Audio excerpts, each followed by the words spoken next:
Hello दोस्तों।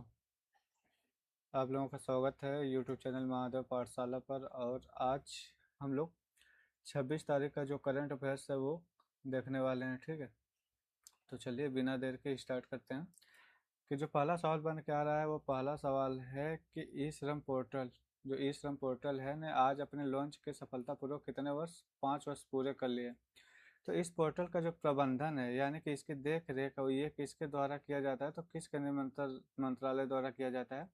तो देखिए ये जो श्रम एवं रोजगार मंत्रालय है ना, देखिए इसमें क्या लिखा है, श्रम लिखा है, यानी कि लेबर मिनिस्ट्री जो है उसके द्वारा किया जाता है। तो ministry of labour and employment यानी कि श्रम एवं रोजगार मंत्रालय द्वारा किया जाता है। ठीक है, कुछ इसका अतिरिक्त तथ्य भी देख लेते हैं, जैसे कि ई श्रम पोर्टल जो है वो सरकार ने 26 अगस्त 2021 को क्या किया था, शुरू किया था।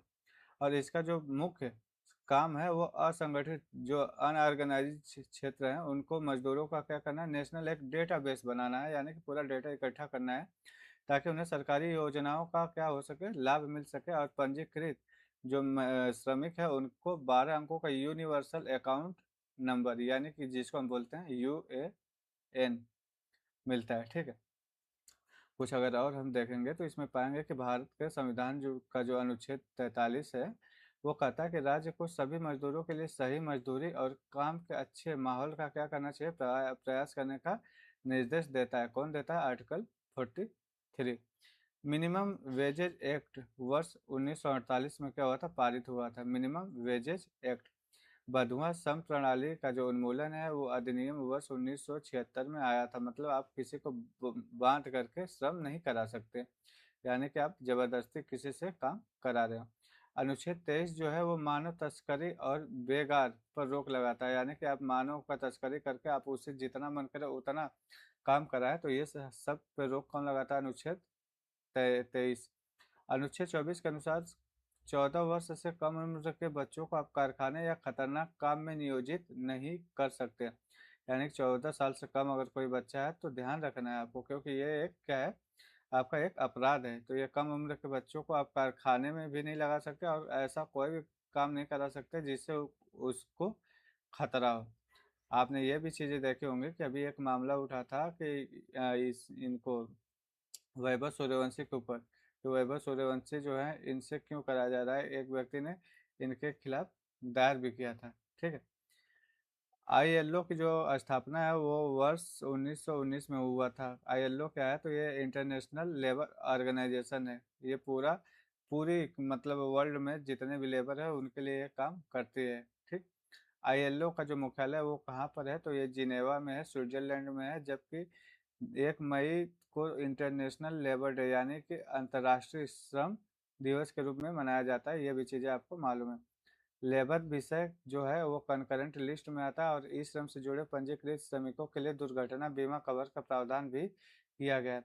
आप मेरे यूट्यूब चैनल महादेव पाठशाला से जुड़ सकते हैं और ऐसे ही जीके जो है वो आप पाएंगे। अगला सवाल बन करके आ रहा है कि हाल ही में स्वीकृत प्रधानमंत्री सूर्य सरोवर योजना, प्रधानमंत्री सूर्य सरोवर योजना, आपको ये चीजें तो समझ में आ रही है। ये सरकार के द्वारा यानी प्रधानमंत्री मतलब सरकार के द्वारा शुरू की जा रही। सूर्य मतलब सूरज से संबंधित है। ठीक है, सरोवर मतलब ये पानी होने से लग रहा है, तालाब वालाब से लग रहा है। ठीक है, जो तालाब वाली जगह है, उनसे लग रहा है। योजना मतलब एक योजना है।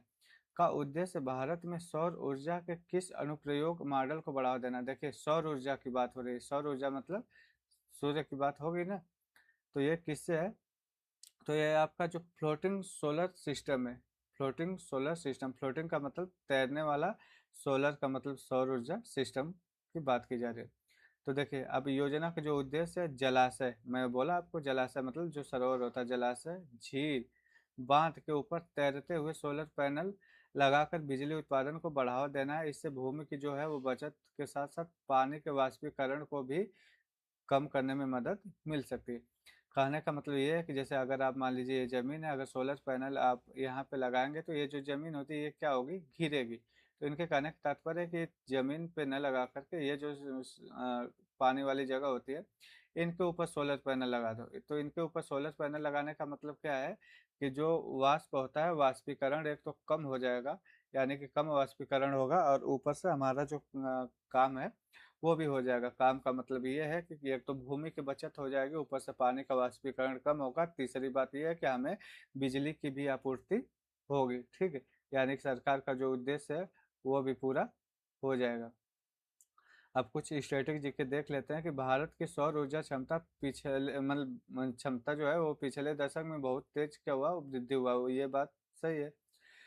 मध्य प्रदेश के खंडवा जिले में ओमकारेश्वर बांध पर एक बड़ा सा फ्लोटिंग सोलर प्रोजेक्ट स्थापित किया जा चुका है। किस पे? मध्य प्रदेश के खंडवा जिले में ओमकारेश्वर बांध पे। इंटरनेशनल सोलर अलायंस का जो मुख्यालय है वो याद रखिएगा कि ये कहाँ पे? गुरुग्राम हरियाणा में। इंटरनेशनल सोलर अलायंस यानी कि आईएसए। आईएसए की शुरुआत कब हुई थी? तो ये 2015 में हुई थी, जब मोदी बाबा आ गए थे। भारत और फ्रांस की पहल से क्या हुआ था? शुरुआत हुआ था। भारत ने 2030 तक 500 गीगावाट गैर जीवाश्म ईंधन आधारित क्षमता का लक्ष्य रखा है, जो कि अभी तक कितना? अभी तक लगभग 300 गीगावाट तक ये पहुंच गया है, ठीक है। यानी कि 50% से ज़्यादा जो क्षमता है वो कवर की जा चुकी है। ये भी चीज़ आपसे पूछी जा सकती है कि अभी तक कितना किया जा चुका है। नेशनल सोलर मिशन जनवरी 2010 में क्या हुआ था? लॉन्च हुआ था। देखिए दो चीज़ें हैं, एक है इंटरनेशनल सोलर अलायंस, ठीक, और दूसरी चीज़ है आपका नेशनल सोलर मिशन।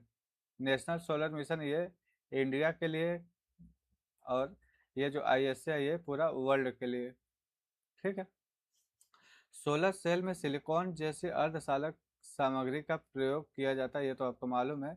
और पीएम कुसुम जो योजना है ये कब शुरू हुई थी? तो ये शुरू हुई थी आपकी 2019 में। राजस्थान का जो भादला है सोलर पार्क विश्व के बड़े सौर पार्कों में शामिल है। राजस्थान में जो सोलर पार्क है जिसका नाम है भादला, वो विश्व का जो सबसे बड़े बड़े जो सौर पार्क होते हैं उसमें शामिल है। और कोचिन अंतर्राष्ट्रीय हवाई अड्डा सौर ऊर्जा के उपयोग के लिए क्या है? प्रसिद्ध है। यानी कि जो कोचिन का अंतर्राष्ट्रीय हवाई अड्डा है वो वहाँ पे सबसे ज़्यादा मात्रा में क्या होता है?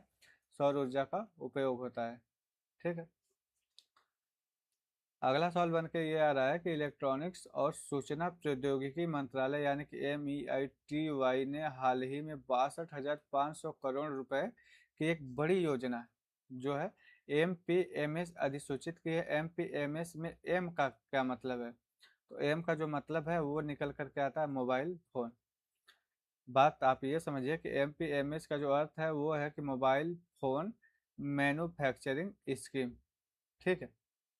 तो जो एम का मतलब है शुरू वाला, उसका क्या मतलब है? एक तो मोबाइल और दूसरा मैन्युफैक्चरिंग, दो चीज़ें हैं, ठीक है।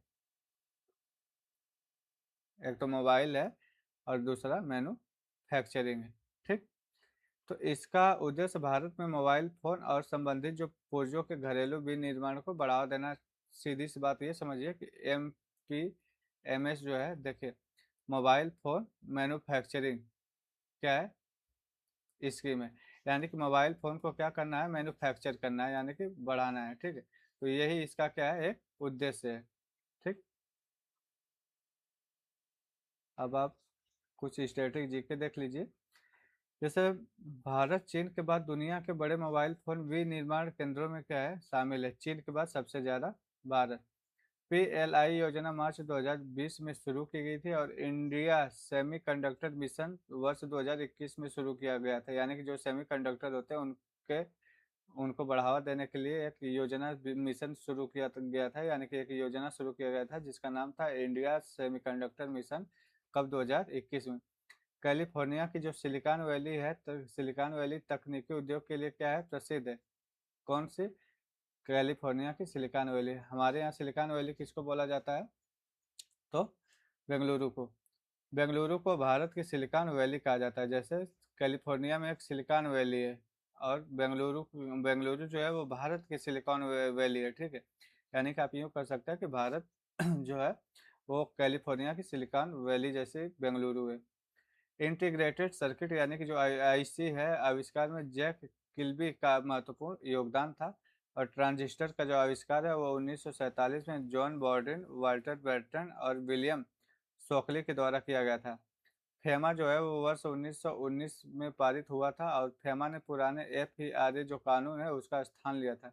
डिजिटल इंडिया जो है कार्यक्रम, ये 1 जुलाई 2015 को शुरू किया गया था। ये आपके लिए ज़्यादा इंपॉर्टेंट है, डिजिटल इंडिया कार्यक्रम कब शुरू हुआ था। अगला सवाल है कि जो यूनिफाइड पेमेंट्स इंटरफेस है यानी कि UPI जो है वो अपने सफल 10 वर्ष पूरे कर एक नया इतिहास रचा है। और भारत में UPI का संचालन कौन सी संस्था करती है, तो इसका सीधा सा आंसर भाई NPCI। आपने हर जगह देखा होगा NPCI लिखा हुआ। तो ये जो NPCI है इसका पूरा नाम ही है national payment corporation of India. इसको कौन बनाया था, RBI एंड अदर जो बैंक्स है इन लोगों का एक सामूहिक प्रयास था। ठीक है। UPI का विकास और संचालन NPCI द्वारा किया जाता है और UPI की शुरुआत 2016 में हुई थी। इसलिए इसको आज क्या हो चुके हैं, 2026 में 10 साल हो चुके हैं काम करते हुए। ठीक। इसने भारत में डिजिटल भुगतान को बहुत आसान बनाया। इसने केवल इंडिया में ही नहीं बल्कि भारत से बाहर भी ये काम कर रही, लगभग 11 देशों में इसका क्या है, बढ़ावा है। NPCI जो NPCI है national payments corporation of India जो है ये इसकी स्थापना 2008 में हुई थी, जबकि UPI जो यूनिफाइड पेमेंट इंटरफेस है ये 2016 में, यानी कि ठीक 8 साल बाद आई थी। ठीक है। तो payment and settlement system act 2007 के तहत शुरू किया गया था। NPCI में RBI और इंडियन बैंक्स एसोसिएशन ने मिलकर के इसमें क्या किया था, शुरू किया था, जबकि IMPS सेवा NPCI ने 2010 में शुरू की थी। रुपे कार्ड जो है ये कब 2012 में लॉन्च किया गया था, रुपे कार्ड। ठीक है। कब, 2012 में। भीम ऐप 2016 में। जब UPI आया उसी टाइम पे भीम ऐप भी आया था। RBI की स्थापना कब हुई थी, तो 1 अप्रैल 1935 को हुई थी। ठीक है। RBI का राष्ट्रीयकरण कब हुआ था, तो 1 जनवरी 1949 को। ये चीज़ भी ध्यान रखिएगा। 1 रुपए का नोट और जो सिक्के वो किसके द्वारा जारी किया जाता है, भारतीय सरकार द्वारा, यानी कि वित्त मंत्रालय द्वारा किया जाता है भाई। ये इंडियन गवर्नमेंट के द्वारा की जाती है, जबकि बाकी जो सब जो नोट है उनका निर्गम RBI करती है। यानी कि याद रखिएगा, जो अपवाद है वही चीज़ें पूछे जाने की संभावना ज़्यादा होती है। 1 रुपया का नोट और सिक्के भारत सरकार द्वारा, RBI के द्वारा नहीं किया जाता है। चेक ट्रांजेक्शन सिस्टम यानी कि जो CTS है चेक क्लियरिंग को तेज और सुरक्षित बनाता है, तो ये उतना खास इंपॉर्टेंट नहीं है। अगला सवाल बन करके आ रहा है कि जो वैश्विक जल सुरक्षा चुनौतियों का समाधान करने के लिए हाल ही में विश्व जल सप्ताह 2026 का आयोजन किया गया था। कौन सी अंतर्राष्ट्रीय संस्था आधिकारिक रूप से इस वार्षिक कार्यक्रम की मेजबानी करते हैं, तो आपको मालूम है कि ये जो स्टॉकहोम इंटरनेशनल वाटर इंस्टीट्यूट यानी कि जो CIVI है वो इसका क्या करते हैं, प्रबंधन करते हैं। देखिए, वर्ल्ड वाटर वीक का जो आयोजन है वो किसके द्वारा, इसके द्वारा ही किया जाता है और ये कहाँ पर, स्वीडन में किया जाता है। इसमें जल सुरक्षा और जलवायु और सतत जलवायु प्रबंधन जैसे जो विषय होते हैं वो क्या होते हैं, चर्चा के विषय रहते हैं। ठीक। तो ये उतना खास नहीं, लेकिन एक चीज इसमें कुछ स्ट्रेटेजी है जो आपको याद रखनी चाहिए। आप इतना याद रखिए कि जो stock home international water institute जो CIVI है वो स्वीडन में क्या करते हैं, वाटर वीक का सम्मेलन करती है। वर्ल्ड वाटर डे कब मनाया जाता है, ये चीज़ें याद रखिए, 22 मार्च को मनाया जाता है। जल जीवन मिशन जो है 15 अगस्त 2019 में आया था, किसके द्वारा, इंडिया के द्वारा लेकर के आया गया था। जल शक्ति मिनिस्ट्री का गठन भी कब हुआ था, 2019 में हुआ था। गंगा को 2008 में नेशनल वाटर,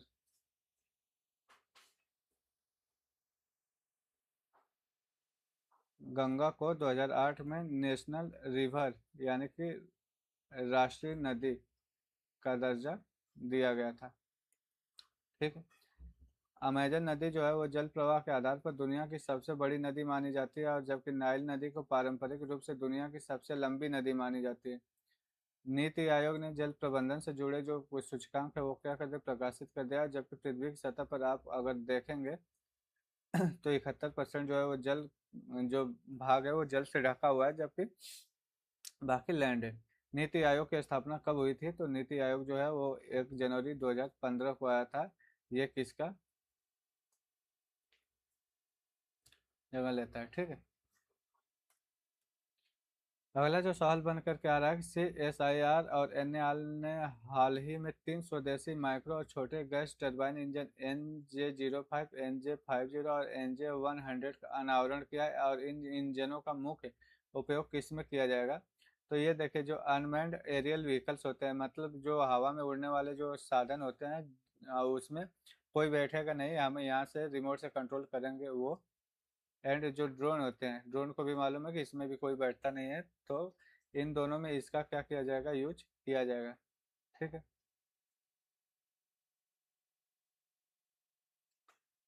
और कुछ पॉइंट इसमें देखेंगे तो जो CSIR है, इसकी स्थापना 1942 में हुई थी, जबकि CSIR का जो मुख्यालय है वो नई दिल्ली में है। NAL जो है वो CSIR की एक प्रमुख प्रयोगशाला है, और यह कहाँ पे स्थित है, बेंगलुरु में। DRDO जो है वो कहाँ पे स्थापना कहाँ पे हुई थी, तो ये 1958 में हुई थी, और इसरो की जो स्थापना वो 15 अगस्त 1969 को हुई थी। DRDO जो है डिफेंस से रिलेटेड जो भी मिसाइल या हेलीकॉप्टर बनते हैं, उसको कौन बनाता है, DRDO का उसमें हाथ रहता है। ठीक है। LCA तेजस जो है भारत का स्वदेशी हल्का लड़ाकू विमान है, तेजस।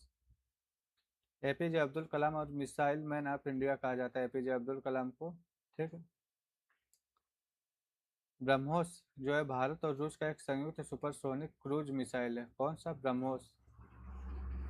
ठीक। भारत का पहला उपग्रह आर्यभट्ट जो है वो 19 अप्रैल 1975 में लॉन्च हुआ था। अगला सवाल बन के आ रहा है कि निपुण किस प्रकार का जहाज है जिसे हाल ही में भारतीय नौसेना में शामिल किया गया है। देखिए, निपुण जो है ना, एक ड्राइविंग सपोर्ट वेसल है। ड्राइविंग का मतलब होता है ड्राइविंग, देखिए, ड्राइविंग का मतलब होता है ड्राइव करना। ड्राइव कहाँ पे करना, पानी के नीचे। पानी के नीचे ड्राइव करना, यानी पानी के अंदर जब कोई जाता है तो उसे बोलते हैं ड्राइव। ठीक है। तो ये जो वेसल है ना, ये पानी के अंदर जो है, पानी के अंदर का जो है वो रिसर्च करेगा। एंड ड्राइव का मतलब है कि लोग ये ड्राइविंग के लिए काम आएगा। तो निपुण एक ड्राइविंग सपोर्ट वेसल है। इसका प्रमुख, इसका जो उपयोग है वो समुद्र के भीतर ड्राइविंग ऑपरेशंस, अंडर वाटर जो सर्च है, यानी अंडर वाटर मतलब पानी के अंदर कोई भी सर्च करना हो तो, और साल्वेज रेस्क्यू जैसे कार्यों में किया जाने वाला है। ठीक है। और कुछ स्टैटिक जीके की अगर बात करेंगे तो उसमें आएगा कि 4 दिसंबर को नेवी डे मनाया जाता है, और छत्रपति शिवाजी महाराज को इंडियन नेवी का फादर कहा जाता है। INS विक्रांत भारत का पहला स्वदेशी एयरक्राफ्ट कैरियर है, और प्रोजेक्ट 75 के तहत कलवरी क्लास सबमरीन्स का निर्माण किया गया। और INS अरिहंत जो है भारत की स्वदेशी न्यूक्लियर पावर्ड सबमरीन है। हिंदुस्तान शिपयार्ड लिमिटेड यानी कि जो HSL है वो कहाँ पे है, विशाखापट्टनम में स्थित है। जबकि मझगांव डॉक कहाँ पे है, ये मुंबई में स्थित है। और फ्रांस और भारत जो है का जो नौसैनिक अभ्यास जिसका नाम है वरुण। ठीक। आज मैं आप लोगों को युद्ध अभ्यास पढ़ाऊंगा। ठीक है। तो आप लोग वीडियो देखने के लिए तैयार रहिए। भारत, अमेरिका, जापान और ऑस्ट्रेलिया का जो नौसैनिक अभ्यास है, जिसको हम क्या बोलते हैं, मालाबार। और मालाबार नामक जगह कहाँ पे है, तो ये केरल में। भारतीय नौसेना का जो मोटो है वो क्या है, मोटो ये है कि सम नो वरुण।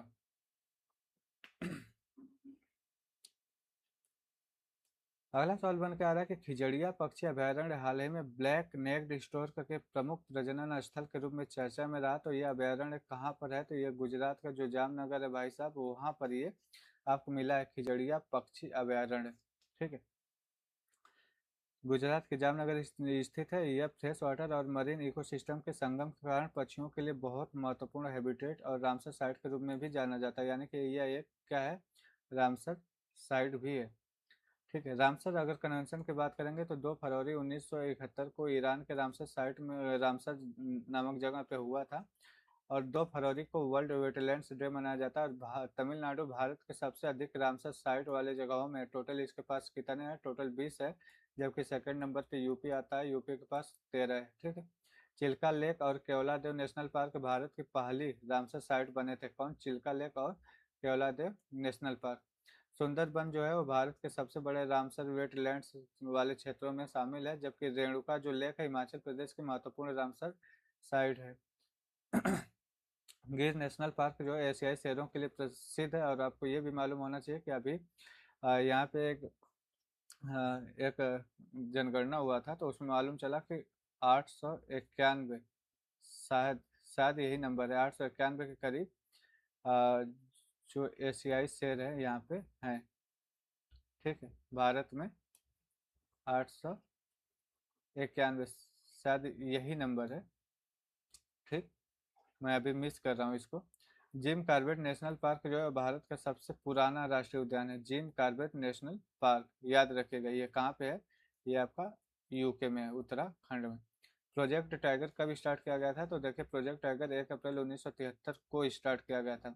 अगर आपसे कोई पूछता है प्रोजेक्ट लायन कब स्टार्ट हुआ था, तो प्रोजेक्ट लायन जो है वो 2020 में स्टार्ट हुआ था। कब? 15 अगस्त। और इसी 15 अगस्त को जो प्रोजेक्ट लायन है, इसी के तहत ये जो एशियाई शेर है इनकी बात की गई है, इनकी जनसंख्या बढ़ रही है। वाइल्ड एस सेंचुरी गुजरात भारतीय जंगली पौधों के संरक्षण के लिए प्रसिद्ध है, तो ये उतना कोई खास नहीं है।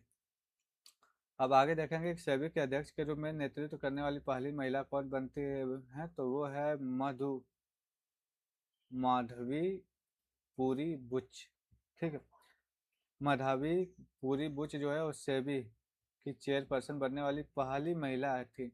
और सेबी भारत के सिक्योरिटीज मार्केट को क्या करते हैं, रेगुलेट करते हैं, और निवेशकों के हितों की रक्षा करने की दिशा में काम करते हैं। आपने देखा होगा कि जैसे ग्रो ऐप देखा होगा, ग्रो ऐप देखा होगा, ठीक है, एंजल वन देखा होगा। इसमें जब पैसे निवेश करते हैं तो हो सकता है कि ये कंपनी भाग जाए, लेकिन यहाँ पे जो कुछ भी होगा वो सेबी देखती है। इसीलिए ये क्या है, रिलायबल मानी जाती है। क्यों? क्योंकि यहाँ पे सेबी है। ठीक है, सेबी किसी को अरे गरे को यहाँ पे आने नहीं देती है, और ऐसे किसी का पैसा लेकर के जाने भी नहीं देगी। ठीक है, तो ये सिक्योरिटी के तौर पे देखती है। सेबी की जो स्थापना है वो 12 अप्रैल 1988 को हुआ था। एक गैर संवैधानिक निकाय, यानी कि ये संवैधानिक निकाय नहीं है। सेबी को सेबी एक्ट 1992 के तहत संवैधानिक शक्तियां मिली हुई।